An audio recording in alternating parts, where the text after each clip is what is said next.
everyone. Welcome to the Ashley Barlow Company podcast. I'm Ashley Barlow, your host. If you are a parent, a teacher, or someone who works at a school, or you're a community member, a volunteer, or a staff member at an organization that supports people with special education plans, a coach, a tutor, or even a grandparent, you're in the right place.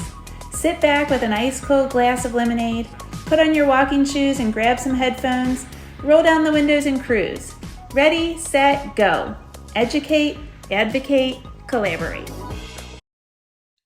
Hello, Holly. Hi. Oh my gosh. Thank you so much for joining me. I'm so excited to welcome you to the podcast. And I'm really excited to be here. So you guys, this all started with an email that I got from Holly that just kind of told me your story. And that's really what we're going to do today is we're going to dive into her story. Now, truth be told, I usually start podcasts with kind of like a list of questions.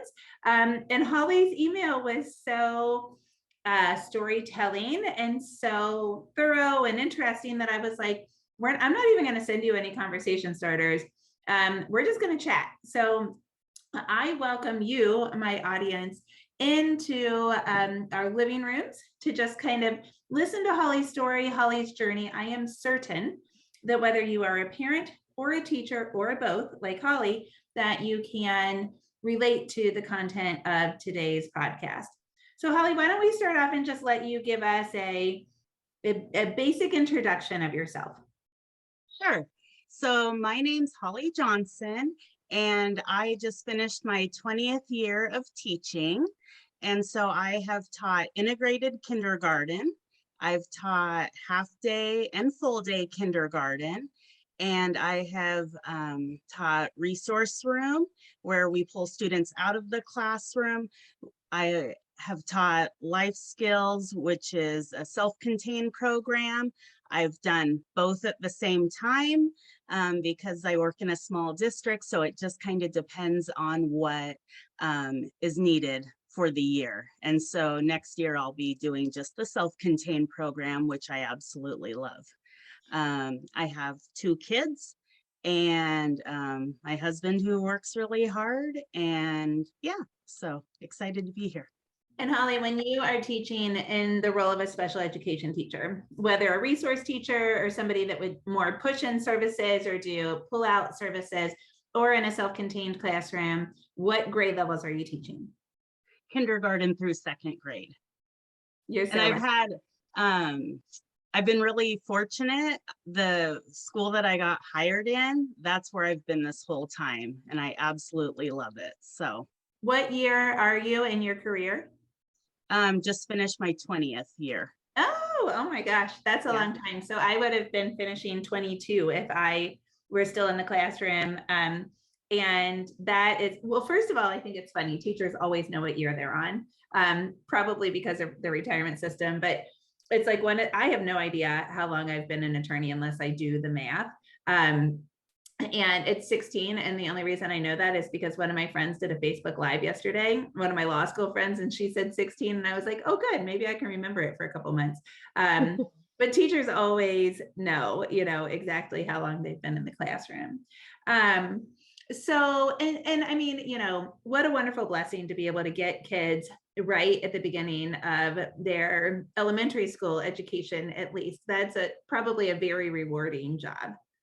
Absolutely. I feel like it's kind of my passion to give parents hope to, kind of walk the path with them. A lot of times they're just going through diagnosis. So they're going through the grieving process and, just really letting them know that no matter what diagnosis their child has, that we don't really look at that, or I don't look at that. I look at what can they do and what do they need some scaffolding on. And so, their child is their child, and we're going to take their child from wherever they are and get them as far as we can get them. And for me, I'm fortunate because in the self-contained program, I have the children for 3 years. And so we really do end up being family by the end of it, which I love.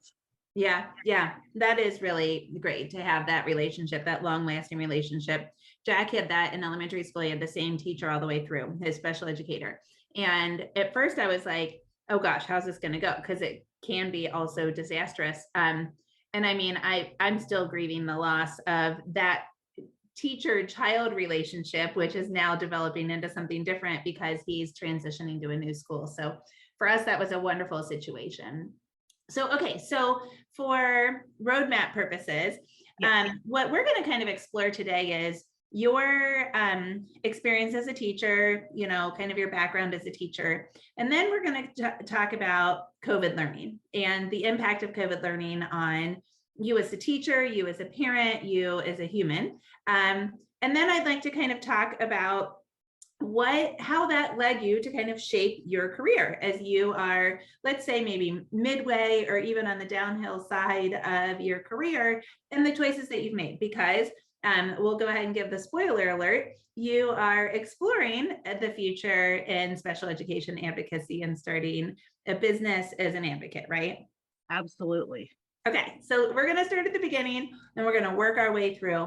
So let's just kind of talk about why you went into education, what you like about education.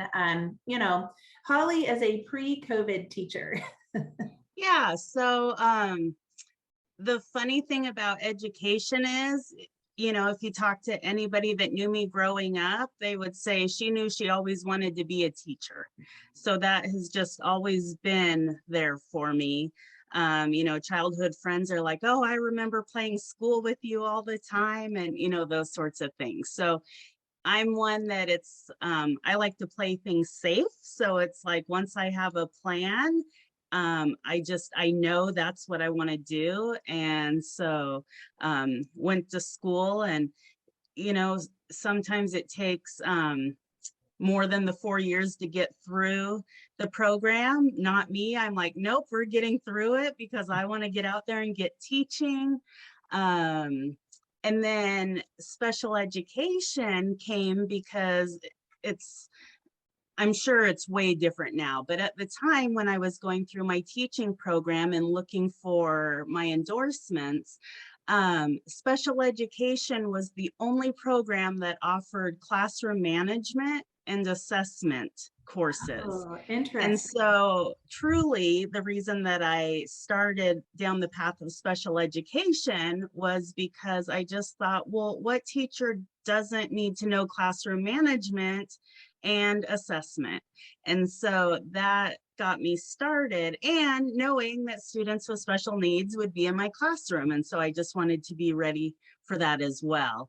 And so, but then when I came out of school, I was hired to be an integrated kindergarten teacher, which I wish there was funding for that still, because that's amazing. But What state are you in? Washington State. Okay, so, and when you say integrated classroom, you mean like an inclusive or collaboratively taught classroom? What's integrative Yes. look like in Washington? Right. So I taught kindergarten, and where basically my class size would be about a third smaller than the other kindergarten classrooms. So where they were running at 18 to 20 students, I had 12 to 14 students. And I was the kindergarten special education teacher. And so whether the students were in my classroom or in another kindergarten classroom, I was in charge of their program and in charge of the paraeducator, if they weren't in my classroom, that would go into their classroom and support them. Okay, that's kind of what I figured Yeah. you meant by that. And so, you know, I think it's really fascinating what you say about your certificate, because I was the same way.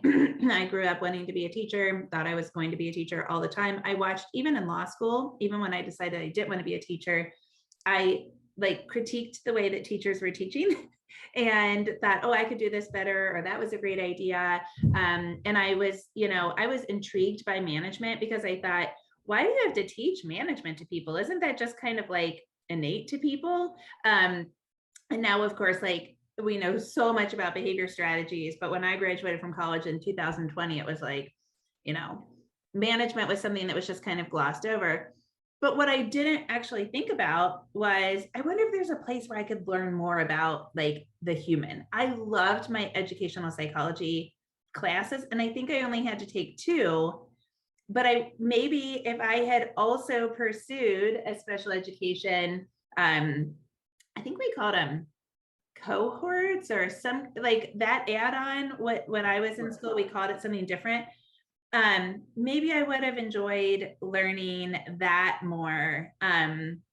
Because I, like you, was kind of like, well, how can I help everybody in the classroom? And I still, to a certain degree, think that we miss that in our teacher training programs, because I have so many friends that have said, I want to do my master's in special ed only to help my kids that are on IEPs in my gen ed classroom because I feel underprepared to do that.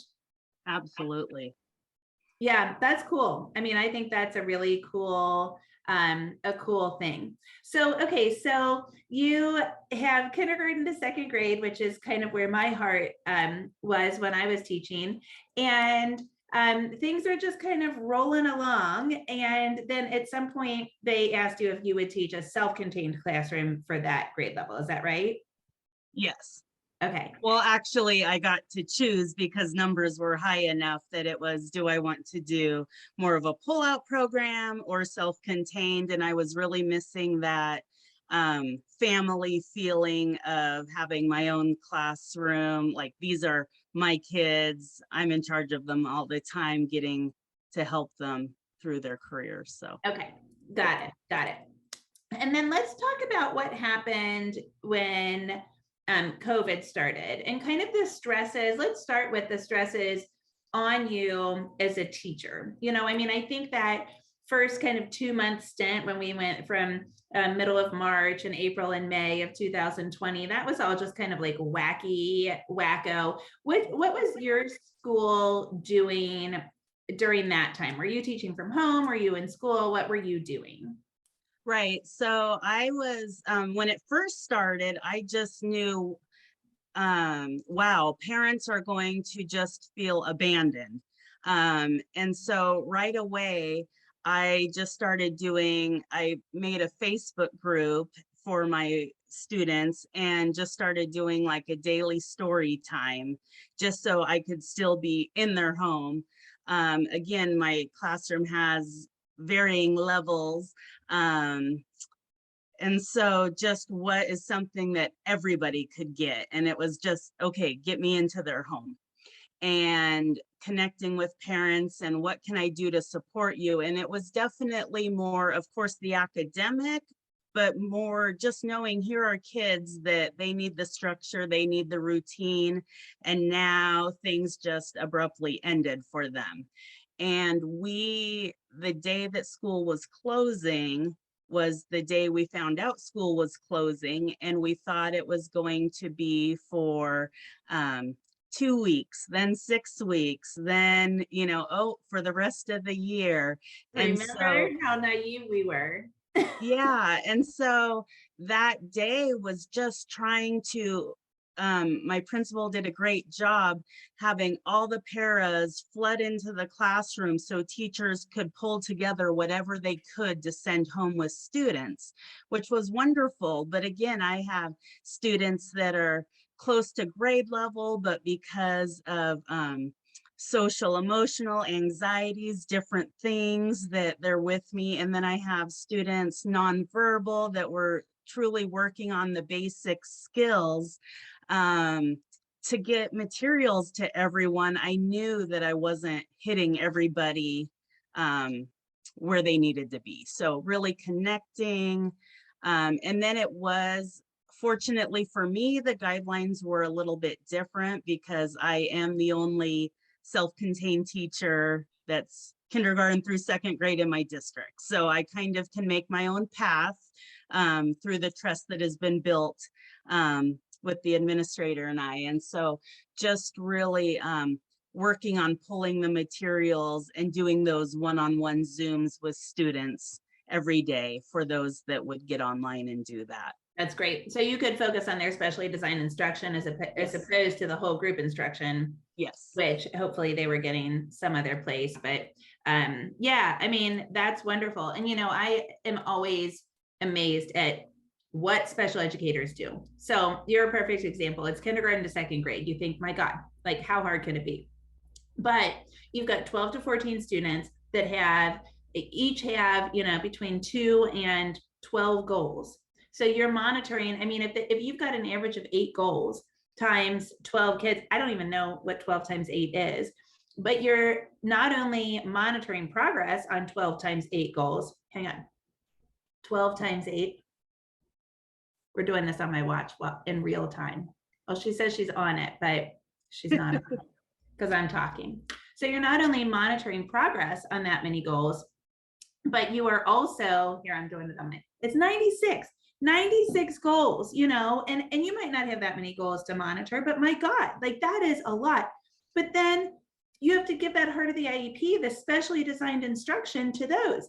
And maybe in kindergarten to second grade, maybe you have, 3 or 4 kids with 3 or 4 goals each that are language arts oriented.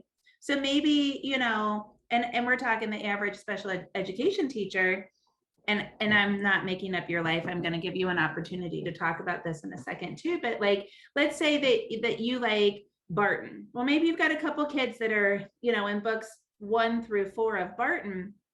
Great. But you still have to tailor that instruction to each individual student. And now you're sending it home to people. So special ed during COVID was bonkers crazy when you think about how you have to hit 96 goals on your caseload with, a certain number of minutes and then monitor progress on it. Like, my goodness, how could you possibly get all of that home? So the mechanics of it are hard during a normal school year. It's hard. I mean, the paperwork alone, and then getting all of the materials together. I get the materials together for one kid at my house on like a wishy-washy, let's hope this works kind of basis, and not for all of his goals, because I don't know how to assess OT and that kind of stuff. Do we work on handwriting? Sure, a little bit.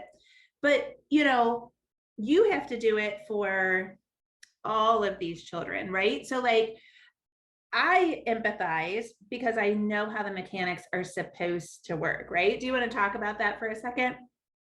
Yeah, so I think I'm going to shift it a little bit though and say something that I really valued from the experience was that, so I would go to the school and copy materials and do all of those things.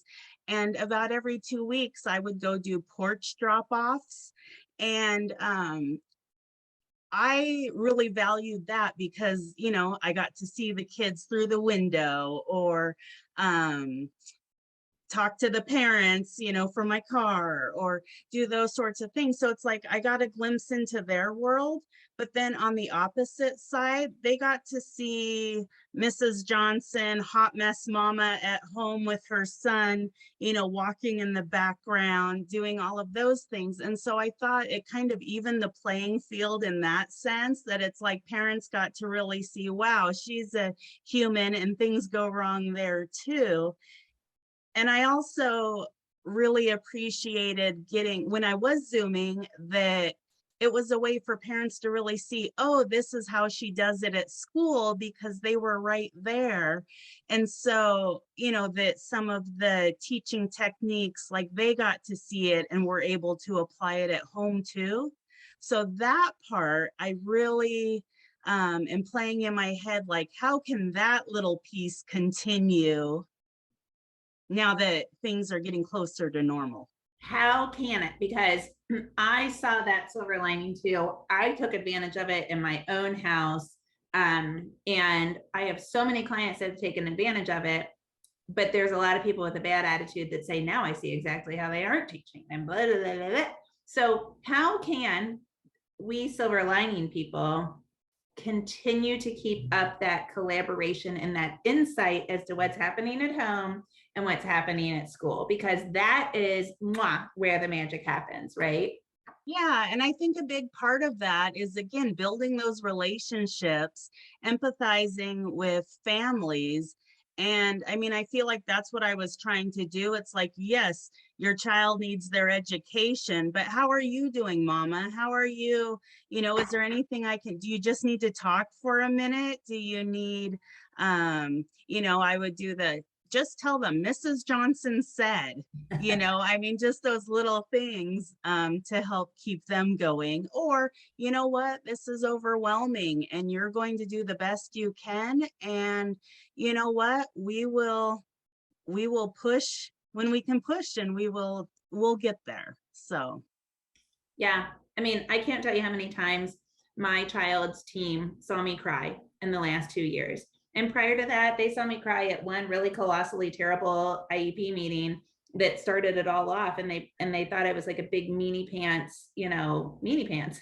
And it took 18 months probably to heal from that, right? But this was a different kind of crying. I was crying because I was worried about his health. I was crying because, the district didn't support us in decisions or made us go through stupid loopholes. And largely, our team, the humans that know and love my kid, were amazing. And so once we could get past the dumb district, Thor of the district, and get down to, I don't know if Thor's a bad guy or a good guy, but the guy with the thunder. In this case, it was a lady. Get to the people. We got what we needed. We got what we wanted. But I think them seeing me as a human did help. And I saw them as a human, and they got to support me and I got to support them. And really, I didn't think our stuff could get much better. And it did. It kept getting better. So I agree with you that we go relationship, relationship, relationship, communicate, communicate, communicate, and we get goals. We get results when we behave like that, when we operate like that. No wonder you continue to stick around here, because that's what, those are the relationships, or those are the results that we get when we follow the relationship-based advocacy. So, and then let's talk about you on the flip side of this, you as a mom and trying to manage it all. Because, one of the things that we talk about here is teacher burnout and teacher stress. And I know for certain that COVID had a humongous impact on that. yeah, so at the time, my son was in 3rd grade and my daughter was in 6th grade. So they had just transitioned to new schools. And just, all of the unknowns. I was seeing it from the teacher side. I was seeing it from the parent side. And from the parent side, I was just so frustrated more because the platforms that were out there that my own kids were using, I had a little bit of a background in it because I'm a teacher. But I mean, I was logging in to help my son, and whatever program they were using at the time, it was after school hours. And so you couldn't access the reading materials. And I'm going, but I'm working. I can't do it during the day. And I really, even as a teacher, I sat there, and at some points I was like, you know what, we're taking a break from school because I'm tired of our relationship going down the tube, the constant fighting. And I have a 3rd grader that hasn't learned typing yet, and everything's on the computer, and they have not been taught any of these platforms to use. And again, I had basic knowledge of it, but I wasn't using it all the time because my students would not be able to access it in the same way as their peers maybe are able to. And so much of what I provided was hands-on. And so I was getting to see it from the teacher standpoint and parent standpoint. And I always do this dance in my head of wanting to be the mama bear. And then it's like, oh, but I know what teachers are going through right now. And I know they really haven't gotten the training. And something I wrote in my email was that the platform that my district used for online learning, I took a course in the summer that it's a free course, but you don't get paid to learn it, but it's oh, but it's free. So I took it, and then we had an hour-and-a-half training, and then it was, in a week, you need to teach your parents how to use this. And so it's I still needed help with the platform, but I needed to teach parents how to use it. And so just so humbling, so humbling. humbling is a good word, but also insanely frustrating, I mean, and something that I struggled with my older child who is neurotypical is he would ask me to look at something or a system would be bugging out and he'd be like, oh, and so same thing in between appointments or in between helping his brother or while I'm also cooking meals because we couldn't eat out and all of those other things we were balancing, excuse me, I would then go to try help him. But their personalities are such that they are used to problem solving now.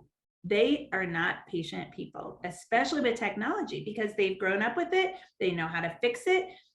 And we are, first of all, not used to it, but we also aren't familiar with it. And so I would say, you know what, give me 15 minutes and I'll figure it out and I will come back to you. Well, that was completely unacceptable for my kid without any behavior diagnoses. I mean, he probably has ADHD, but like he could not stand the fact that I needed a second to read or to explore or to like dive deeper into, we use Schoology, like that's where all of his assignments were. And he would say, Mom, I swear it's not on here. And I'm like, well, I know it's on there, but we need to find it, and he could not take the time that it took me. And I mean, all of that has an impact on us, particularly if then you're trying to teach parents and students how to do it themselves. And I had a similar experience with Jack where, Jack was entitled to fourth grade curriculum the year that he was home, the 20 to 21 school year, but they just wanted to plop us on an online learning platform. So the fourth grade curriculum was done at a fourth grade reading level, which he is not at. So I was like, well, how are you going to get me fourth grade curriculum at second grade modified reading level? And they were like, well, we can't, essentially.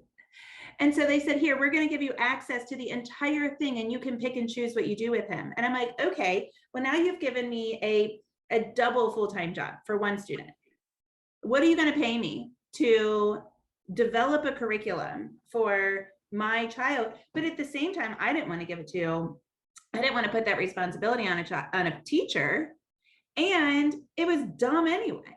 So I was like, all right, how about if we do this? You tell me how many minutes I have to do to get the attendance check. And I'm just going to do the rest hands-on. And we did. I mean, we did 10 minutes or less to get the attendance check.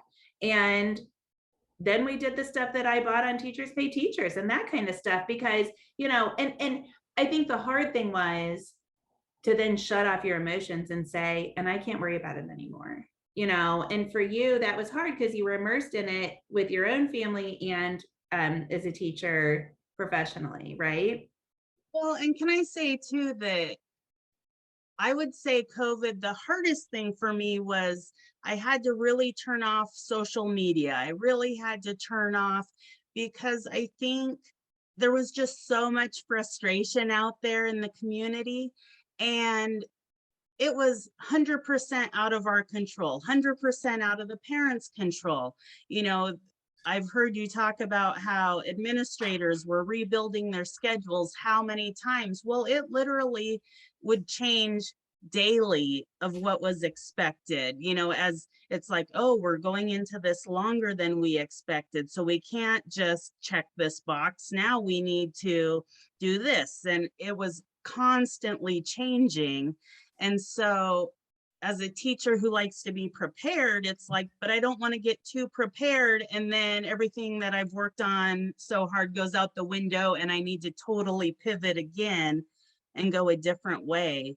Right. But like the social media and whatnot, I got to the point that where I always would be so proud to be a teacher. And I kind of felt like I didn't want to say that I was a teacher because I was afraid that somebody would give me some opinion about, how awful we're doing at that time. Or we talked about in the email that, we went from working at home when the initial shutdown happened. And then the following school year, we needed to be working in our building so the public could see the parking lot full, so they knew that we were actually working. But what other job do you have to do that? Right. And what other job were you expected to maintain the same level of expertise and maintain the same outcomes with no forgiveness. You didn't get to go on you didn't get to take 10 COVID sick days. Nobody got extra sick days. You didn't get to leave at 2 o'clock. You didn't get the mental health breaks. You didn't get an adjusted schedule. You didn't get, additional food because you had to teach in person. I mean, my husband works for a corporation, and when I see all of the wonderful ways that they support their employees that are COVID specific, I think teachers got none of that, and I'm blessed. I one of the reasons I left education is because of the bureaucracy. I'm wildly independent and I never would have made it. But I'm so blessed. And what I realized is I am 120% more effective. My business was 120% more lucrative in 2020 from 2019, and then from 2021 from 2020, which means from 21 to 19, probably like 124, 128% more lucrative because I'm more efficient when I have to work in chunks. And I mean, I started another business in the middle of this, and my law firm is still doing better. And I don't think it'll be true this year because of COVID and summer. I just kind of hit a summer slump, honestly. But it's fascinating how the human body reacted to that. So then, okay, so you maintained your sunny, I'm going to get shit done disposition. And that's what I call the disposition. You probably call it something nicer. But you were like, I'm going to do something with this. I'm going to make some lemonade out of this situation. And I'm going to use this insight that I have, and I'm going to help families to advocate for their kids. So talk to us about you deciding that you wanted to become a special education advocate and helping families. Yeah, so I really have been thinking that I don't know if I want to teach until retirement, because there's so much that goes into it, and so much that I feel like my brain doesn't shut off, and it doesn't shut off in the summer because I come back to the same students, which I love that, but then it never shuts off. And so just thinking of how can I help a wider community of people, and really, hitting those caregivers that just are really feeling the overwhelm, and letting them know it's okay, there's hope, let's walk through this with you. And so I started exploring because, like I said, I'm a safe person. It's like, this is what I've always wanted to do. But starting to explore, how can I do this, but in a different way?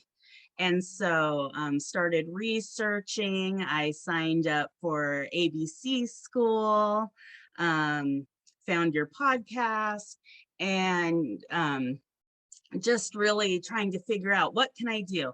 And so I am partnering with a colleague of mine, and we are launching our advocacy business, hopefully in August, because school starts in September. And so we are going to start with podcasts and resources for families. And then our goal is to eventually roll out where we can help individual families on consulting or advocacy that's specific to them.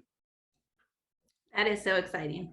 I'm so excited that you are able to access it on your time, and that then you're able to build your business on your time and scale it so that you can continue to teach. And then you never know what the future holds. But that's one of the things that I love about the advocacy business is you can do it where you get paid when you work and you don't get paid when you don't work, and you get to do it on your own time. And it's very, very scalable. And I feel like that was something else that COVID brought, was that working from home and working when it was, yes, I always got my hours in, but I may be doing it at different times than the traditional workday. And that's something I didn't know that I would love as much as I did. So the sunny side of COVID. Absolutely. What's funny is this whole episode is about the silver lining. And I feel like I personally have complained more in this episode than I probably ever complain. I've really like hit the negative more than I ever have. But, sometimes you have to like really kind of dig deep, and you've got to experience those hard experiences in order to affect change, in order to find that silver lining, and in order to be like stimulated and motivated to like get right into your passion and know what you're good at. And I think this could be extremely motivating to other people that are like, this does not feel right. And I know what does feel right. And so I'm super proud of you for the decisions that you've made, and just kind of taking the leap. Thank you.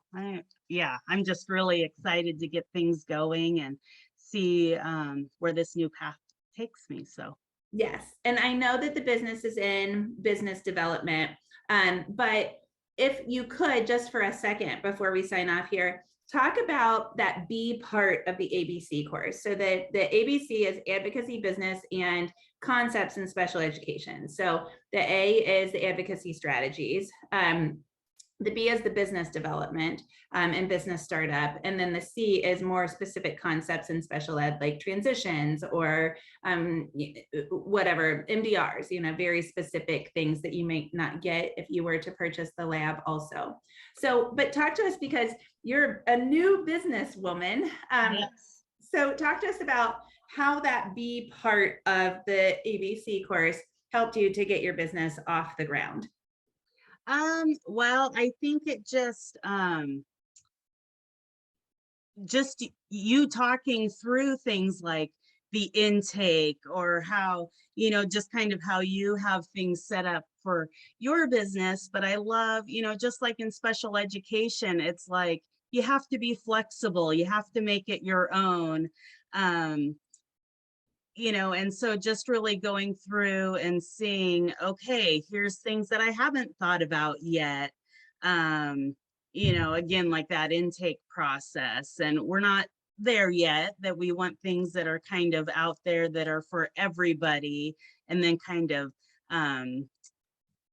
tailor it down as we go. But just even thinking of, okay, what kinds of ideas, how can we reach people? And so our podcast, which we've started recording, and so since we definitely are doing everything on our own right now and learning all of the tech things and all the behind the scenes things, again, we're hoping to get it out by the end of August, but we decided to call it the Empowerment Project, because we just really want to be able to empower families and know that there is hope and you are doing the right thing. And there are obstacles out there, and sometimes it's okay to take a step back and have somebody else help you through that. And so we're going to start with kind of a back to school series on the podcast of what is it that you can do at home to get ready for back to school? What can you do as far as connecting with the school to get ready for back to school? And then kind of start at the basics of special education and go from there. Yay. That's exactly how we started here. I had my friend Sarah Plattenberg on, and we talked about how to prepare for the upcoming semester. And then we started with the basics and we worked our way forward. So I'm so proud of you. I am so excited to watch your business grow. Once it's off the ground and you're up and running, I want to share it. So I want for you to stay in touch. I know you will, because you're part of the ABC community. And so thank you. Thank you for coming and sharing your story with us. Thanks for having me on here. This was really special, and I'm glad that we had a chance to chat. Yes, I'm just so happy to share the stories of people that have taken the ABC class and are getting it done and helping families. So have a wonderful start to the school year, and I'm going to be back here cheerleading for you. Thank you. See you soon. Okay, thank you.